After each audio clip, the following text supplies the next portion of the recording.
नमस्कार, शिव क्लासेस में आपका स्वागत है। इस वीडियो में इतिहास का सामान्य परिचय जानेंगे। तो आइए शुरू करते हैं हमारे पहले प्रश्न से। इतिहास क्या है? इतिहास का अर्थ है बीते हुए समय की घटनाओं का व्यवस्थित अध्ययन। इतिहास शब्द संस्कृत भाषा से आया है। इतिहास का मतलब है ऐसा ही हुआ था। इतिहास के पिता हेरोडोटस को माना जाता है। हेरोडोटस की किताब का नाम हिस्टोरिका है। अब हम आगे बात करते हैं इतिहास की प्रकृति के बारे में। इतिहास कला एवं विज्ञान दोनों है। इतिहास को जानने के स्रोत। इतिहास को जानने के मुख्यतः दो स्रोत हैं। पहला पुरातात्विक व दूसरा साहित्यिक। पहले हम जानते हैं पुरातात्विक स्रोत को।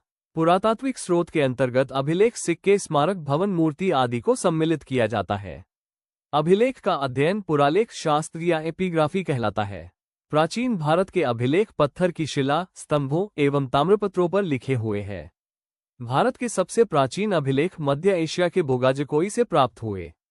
इन अभिलेखों में इंद्र, वरुण, मित्र नामक वैदिक देवताओं के नाम मिले। प्रारंभिक अभिलेखों की भाषा प्राकृत भाषा थी। अशोक के अभिलेख ब्राह्मी, खरोष्ठी यूनानी भाषा में थे। जेम्स प्रिंसेप ने सर्वप्रथम ब्राह्मी लिपि में लिखित अशोक के अभिलेख को पढ़ा। सिक्कों का अध्ययन न्यूमिस्मेटिक्स कहलाता है।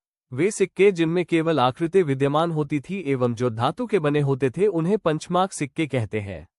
सिक्कों पर लेख एवं तिथि लिखने की परंपरा यूनानी शासकों ने प्रारंभ की। भारत में सर्वाधिक सिक्के मौर्योत्तर काल के मिले। ये सिक्के सीसा, तांबा, कांसा, चांदी और सोने से बने थे। गुप्त शासकों द्वारा सबसे अधिक सोने के सिक्के जारी किए।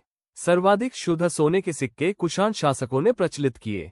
पुरातात्विक स्रोत के बाद हम जानते हैं साहित्यिक स्रोत को। साहित्यिक स्रोत के अंतर्गत धार्मिक साहित्य, लौकिक साहित्य, विदेशी यात्री के विवरण का अध्ययन करते हैं।